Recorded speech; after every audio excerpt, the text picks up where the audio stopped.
আর নৈহাটি নানহাসার পক্ষ থেকে আজকে ছোটদের জন্যই আমাদের এই আয়োজন। 2020-21 সালে যখন আমরা কোভিড মহামারীর মধ্যে দিয়ে যাচ্ছিলাম, সেই সময় এই একটা পর্ব এরকমভাবেই হতো। সেটার নাম ছিল ছোটদের গল্প পাঠের আসর। তো এটা আবার আমাদের নতুন করে শুরু হলো। তখন কোভিড সময়ে আমরা 9টা পর্ব করেছিলাম। তখন ফেসবুকের মাধ্যমে এই বিষয়টা হতো, ফেসবুক লাইভের মাধ্যমে বিভিন্ন সময় বিভিন্নভাবে বিভিন্ন বিশিষ্ট সাহিত্যিকরা, তারপরে নাট্যকর্মীরা সে সময় ছোটদের জন্য গল্প পাঠ করা হতো এবং সেটা ফেসবুক লাইভে সম্প্রচারিত হতো। তো সেই সময় 9টা পর্ব তখন হয়েছিল, কারণ বাচ্চাদেরও একটা তখন গৃহবন্দী সকলে ছিল, তো তাদের একটা এন্টারটেনমেন্টের একটা বিষয় ছিল, সেটা আমরা করতাম। আর এইবার আবার যখন গার্জিয়ানরা সবাই মিলে বললো যে বাচ্চাদের যাতে বাংলা গল্প পাঠের আগ্রহ তৈরি হয় এবং বাংলা গল্প পড়া বা শোনা ক্ষেত্রে তাদের চর্চাটা বাড়ে, তো গার্জিয়ানদের অভিভাবকদেরই প্রধানত অনুরোধে আমাদের এই পর্ব শুরু হচ্ছে আবার ছোটদের জন্য গল্প পাঠের আসর। এবং এটাকে আমরা সাজিয়েছি এইভাবে যে ছোটদের গল্প পাঠের জন্য একজন বড়রা পাঠ করবে আর একজন ছোটরাও সেই গল্প পাঠ করবে এবং আমরা সেই গল্প শুনবো এবং সব বাচ্চারাই শুনবে এবং তারপরে বাচ্চারা বা ছোটরা বড়রা যারা আছে সবাই মিলে গল্পটা নিয়ে একটু আলোচনা করবে যাতে তাদের বুঝতে সুবিধা হয়, এরকম নানা বিষয় নিয়ে। তো আজকে আমি ছোটদের জন্য গল্প পাঠকে বড়রা যারা আজকে যার ভাগে রয়েছে, আমি শ্রীমতী অম্বালিকা অধিকারীকে ডেকে দিচ্ছি। তিনি আজকে আমাদের একটি ছোটদের গল্প পড়ে শোনাবেন। এই কোভিডের সময় থেকে এই যে একটা সুন্দর প্রচেষ্টা রঙ্গসেনা শুরু করেছিল যে বাচ্চাদের একটা এন্টারটেনের জন্যেই যে একটা গল্প, তাদের বাচ্চাদের মধ্য দিয়ে কিছু শিক্ষার যাতে বিস্তার হোক, প্রসার হোক, এই যে প্রচেষ্টা, এটাই অনবদ্য। তো আজকে এখানে আমি আসতে পেরেছি এবং আমি রবীন্দ্রনাথের একটা ছোট গল্প গিন্নি পাঠ করব। তো নিজেরও খুব ভালো লাগছে, সবাই বড়রাও শুনুক, বাচ্চারাও শুনুক। দেখা যাক, শুরু করি। গল্পর নাম গিন্নি, রবীন্দ্রনাথের ছোট গল্প গিন্নি। ছাত্রবৃত্তি ক্লাসের 2-3 শ্রেণী নিচে আমাদের পণ্ডিত ছিলেন শিবনাথ। তাহার গোপদারি কামানো, চুল ছাটা এবং টিকিটি রস্য, তাহাকে দেখিলেই বালকদের অন্তরাত্মা শুকাইয়া যাইত। প্রাণীদের মধ্যে দেখা যায় যাহাদের হুল আছে তা উপদ্রব নাই। গাছ হইতে একটা ফুল পাড়িয়া দিলে খুশি নন, না দিলে তাগাদা করিতে অসাধ্য। আমাদের নরদেবগণ চান অনেক বেশি এবং আমাদের তিলমাত্র ত্রুটি হইলে চক্ষু দুটি রক্তবর্ণ করিয়া তাড়া করিতে আসে। তখন তাহাদিগকে কিছুতেই দেবতার মতো দেখিতে হয় না। বালকদের পীড়ন করিবার জন্যে আমাদের শিবনাথ পণ্ডিতের একটি অস্ত্র ছিল। সেটি শুনিতে যৎসামান্য, কিন্তু প্রকৃতপক্ষে অত্যন্ত নিদারুণ। তিনি ছেলেদের নূতন নামকরণ করিতেন। নাম জিনিসটা যদি বা শব্দ বই আর কিছুই নয়, কিন্তু সাধারণত লোকে আপনার চেয়ে আপনার নামটি বেশি ভালোবাসে। একটা গল্প পাঠ করলেন, সুন্দরভাবে পাঠ করলেন শ্রীমতী অম্বালিকা অধিকারী, ধন্যবাদ তাকে। তুমি এইবার নিজের আসর নাম। এরপর আমরা এক এক করে সকলকে ডেকে নেবো, 2-4 কথা। প্রথমে ছোটরা বলুক, তারপরে বড়রা বলবে, ঠিক আছে? তো উঠে দাঁড়াও মিত্রজিৎ, গল্পটা পড়ে গল্পটা শুনে তোমার কেমন লাগবে সেটা বলো। আমার খুব ভালো লেগেছে, ওটা আরো সুন্দর হয়েছে। আমি চাই আরো গল্প হোক এখানে। গল্পটা খুব সুন্দর আর বোঝা গেছে ভালোই, আর হাসির খুব। আমার খুব ভালো লেগেছে, আমি চাই যে আরো গল্প হোক। আমি গল্পটা শুনে যা বুঝেছি আমার তাতেই ভালো লেগেছে, আর গল্পটা একটু হাসির আর মজার ছিল। নমস্কার। গল্পটা খুবই ভালো লেগেছে। আর তখনকার দিনে যে পণ্ডিত মশাইয়ের এত শাস্তি, সেটাই আর কি ভাবছিলাম বসে বসে, যে আসল কপালে কত কষ্ট ছিল।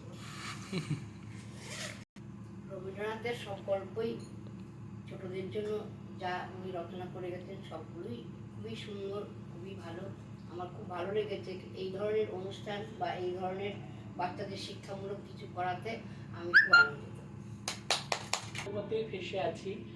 তো পরবর্তী আমরা একটা চলে এসেছি ঠান্ডা একটু চালির মধ্যে আজকে পাঠ করবে গল্প আমন বাড়ি, তাই তো?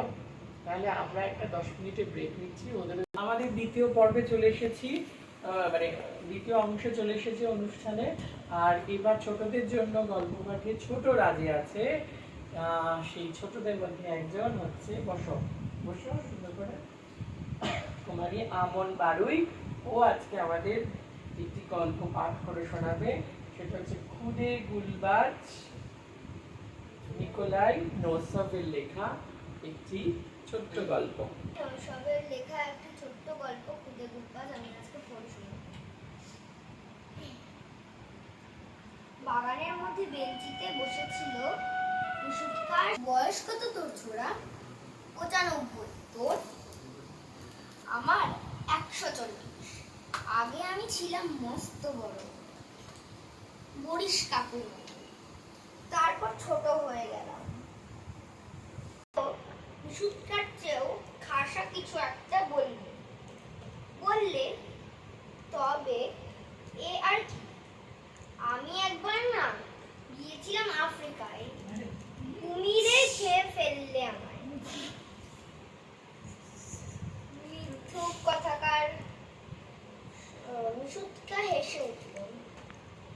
মায়েরই সত্যি? তবে বেঁচে রইলি কি করে? পরে আমায় উগড়ে দিল যে। পরে আমায় উগলে দিল যে। হ্যাঁ,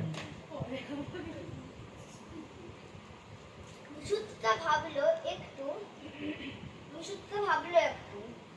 ইচ্ছে ছিল তাসিককে ছাড়িয়ে যাবে। ভেবে ভেবে শেষ পর্যন্ত বললে, একদিন জানিস রাস্তা দিয়ে যাচ্ছি, চারিদিকে ট্রাম বাস লরি। তাসিক চেঁচিয়ে উঠল, জানি জানি, বলবি তো যে ট্রাম তোকে চাপা দিয়ে গেল? ও গল্প তুই আগেই বলেছিস। মোটেই না, সে গল্প নয়। বেশ, বল তাহলে কি হলো? আমি তো চলেছি গা বাঁচিয়ে। হঠাৎ একটা বাস, লক্ষ্যই করিনি, পা দিয়ে মারতেই বাস একেবারে চিড়ে চ্যাপ্টা। হা হা হা হা হা, মিথ্যুক কথাকার। মোটেই নয়। বাস তুই পা দিয়ে চেপে দিয়ে তাই কখনো হয়? বাসটাতে একেবারে এইটুকুনি খেলনা বাস টেনে নিয়ে যাচ্ছিল একটা ছেলে। এই সময় বর্ষিদের ছেলে ইগর বেঞ্চিতে বসলো ওদের সঙ্গে। মিশুৎকা আর তাসিক। তুই কি ভাবিস? বানিয়ে বানিয়ে বলা খুব সোজা বুঝি? নয় তো কি? বেশ, বানিয়ে বল দেখি একটা। ইগর বলল, বেশ তো দাঁড়া। মিশুৎকা আর তাসিক নড়ে বসলো শুনতে। দাঁড়া।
পড়া করি।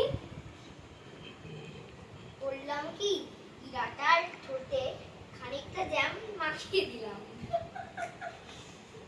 মা এসে বললে কে জ্যাম খেয়েছে? আমি বললাম ইরা। মা দেখলো সত্যি ওর ঠোঁটে জ্যাম লেগে আছে। আজ সকালে মার কাছে থেকে বকুনি খেলো ইরা, আর আমায় আরো আরো জ্যাম দিবে। দেখলি তো কেমন ফল। তোর মতো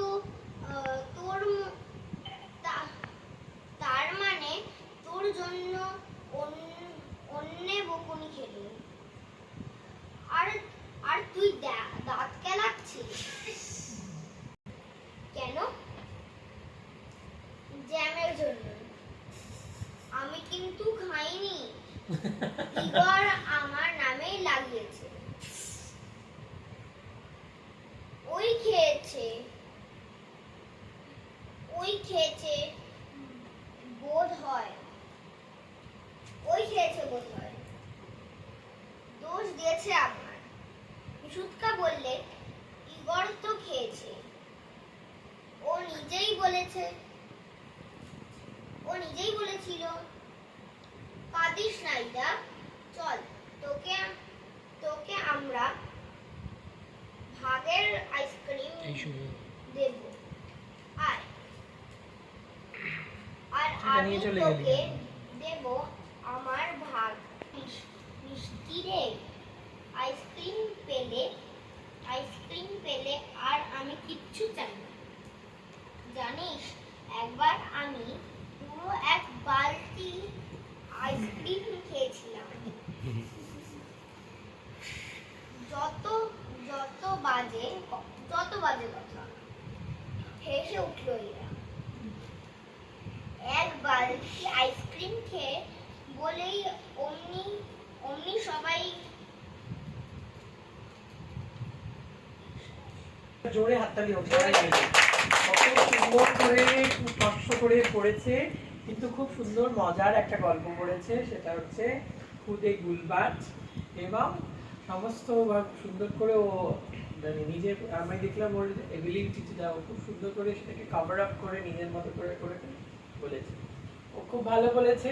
এবার এসো এই গল্প সম্পর্কে বলবে আমাদের অমিত্রজি ভট্টাচার্য। নমস্কার। বলো। ওটা খুদে গুলবাজ। এটা খুব ভালো ছিল, কোথায় এসেছো? মজার ছিল, খুব হাসার গল্প, আর খুব আর আমার কেমন পড়েছে?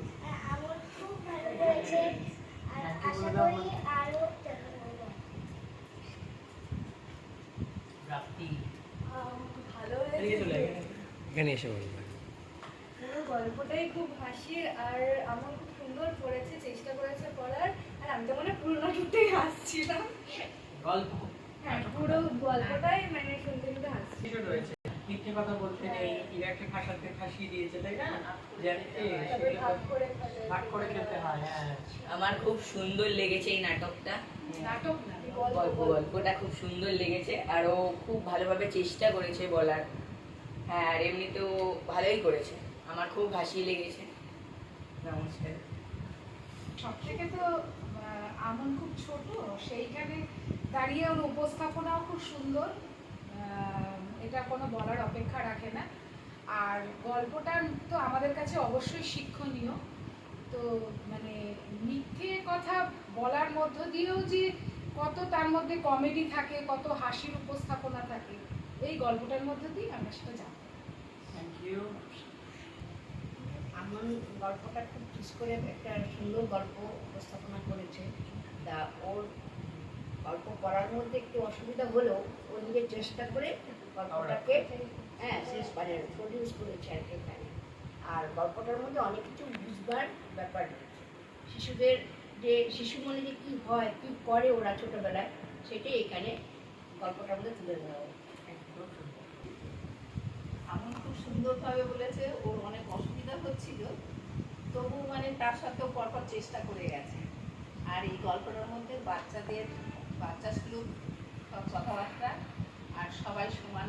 ভাগ করে খাওয়া, সেটাও তখন থেকেই ওরা মানে শিখেছে। গল্পটা ভীষণ ভালো লেগেছে, হাসিও আছে। আমন একটি খুব সুন্দর গল্প বেছেছে। সবার থেকে বড় কথা, আমন পড়েছে, খুব ভালো পড়েছে, কিন্তু পড়ার থেকে বড় কথা ও গল্পটা নিজে এনজয় করেছে। কোথাও গিয়ে হয়তো এই গল্প পাঠের আসরের মূল উদ্দেশ্য এটাই, এবং এটাই আমরা সফল হয়েছি। এবং গল্পটা তো খুব সুন্দর, গল্পটার মধ্যে অনেক ভালো ভালো বক্তব্য আছে। ওভারঅল খুব ভালো লেগেছে। আমন যে গল্পটা পাঠ করেছে সেটা সত্যি ছোটদের জন্য যে গল্প, মানে যেভাবে লেখা উচিত, ছোটদের শেখানো উচিত, যেভাবে হাসি মজার মধ্যে দিয়ে অনেক বড় বড় কথা যেগুলো আমরা ছোটদের শেখাতে চাই সেগুলো গল্পটার মধ্যে রয়েছে। হাসি মজার মধ্যে দিয়ে ছোটদের বোঝানো যাবে, ছোটরা বুঝতে পারবে, সেরকম একটা গল্প। আর সত্যি আমন খুব ভালো পাঠ করেছে, বেশ ভালো লাগলো। এরকম আরও আমাদের যারা খুদে খুদে খুদে সদস্য আছে তারাও ওইভাবে পাঠ করবে, আমরা দেখবো। বেশ ভালো লাগলো আজকের এই আসর। আমনের যে পারফরমেন্স হলো তার জন্য আমি সবার আগে যেটা ধন্যবাদ জানাই ইলাদিকে। ইলাদির তো সমস্তভাবে ওকে আগলে রাখে এবং সুন্দর করে, এবং ইলাদিরই এই চর্চার ফল আমনের মধ্যে রয়েছে। এবং আমন খুব সুন্দর করে এবং ভবিষ্যতে খুব বড় একজন মাপের শিল্পী হবে সেটা আমরা বুঝতে পারি, এটা থেকে বোঝা যায়। ওর এই যে প্রেজেন্টেশন, তারপরে শব্দকে বন্ধনগুলোকে নিজের মতো করে নিয়ে যাওয়া, এবং সর্বোপরি গল্প বাছা। ধন্যবাদ ইলাদি আর অনংশাকে যে এত সুন্দর একটা গল্প আমাদের বাচ্চারাও সেটা জানতে পারলো। এই যে শেয়ারিং করা, এইটার মধ্যে যে আমি একটা গল্প পড়েছি, আমি আমার বন্ধুদের সাথে শেয়ার করলাম এবং ওরাও জানলো আজকে খুদে গুলবাজ, তাই না, গল্পটা সম্পর্কে। এবং ধন্যবাদ রবি ঠাকুরের গল্প পড়ার জন্য মল্লিকাদিকেও। সেই সময় পাঠশালায় যেটা মানে দুটোই কিন্তু বন্ধু বান্ধবদের মধ্যে যেরকম হয়, একটা সেই আমলের পাঠশালায় আর একটা এই আমলের, এটা বোধহয় রাশিয়ান একজন লেখকের লেখা গল্প। তো বেশ ভালো লাগলো। আমাদের বলা যেতে পারে সফলই হয়েছে আমাদের আজকে গল্প পাঠের আসর। পরবর্তী একাদশ পর্ব 26শে জুন রয়েছে, শুক্রবার, এখানেই হবে 5:30 থেকে। সেদিন গল্প পাঠ করবে ছোটদের জন্য গল্প পাঠে বড়রা থাকছে অপরাজিতা সাহা, আর ছোটদের জন্য গল্প পাঠে ছোটরা থাকছে প্রাপ্তি ভট্টাচার্য। এইটুকুনি বলা। সকলকে ধন্যবাদ আমাদের এই আসরটা সফল করার জন্য। আজকে কয়েকজন অ্যাবসেন্ট রয়েছে, সেটা যেন না থাকে, আমি কোঅর্ডিনেটরকে এটা বলবো, যাতে সবাই মিলে আমরা আরো সুন্দর সুন্দর গল্প শুনি, তাই না, মজা করি, তাই তো? তোমার লেগেছে তো, মজা লেগেছে তো? ওকে, চলো, থ্যাংক ইউ ভেরি মাচ।